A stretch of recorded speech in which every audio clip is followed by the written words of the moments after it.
बुजुर्गों का फैज उनकी मौत के बाद, उनकी वफात के बाद कम नहीं होता, बढ़ जाता है। अब कोई कहे भाई ये मुवाहिद नहीं है जो इस किस्म की बात कर रहा है, शिर्क की बात कर रहा है। लेकिन हकीकत यह है कि अरे भाई इस दुनिया में देने वाली तो एक ही जात है, कोई और है? अगर कोई उस्ताद, अगर कोई शेख, अगर कोई वालिद, अगर कोई पीर किसी को कुछ इल्म देता है या उसकी रहनुमाई करता है तो वो अल्लाह की अता की वजह से करता है। अल्लाह जिसको चाहे वास्ता बना दे, वो वास्ता बना दे। वो वास्ता चाहे तो कोहे तूर को बना दे, वो चाहे तो आग को बना दे, उसके जरिए पहुंचा दे।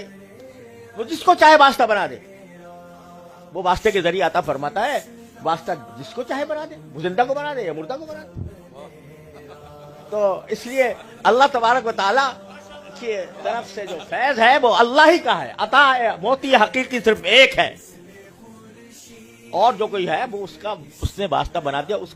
उसको एहसान मानना चाहिए कि मुझे अल्लाह ने मुझे वास्ता बना दिया।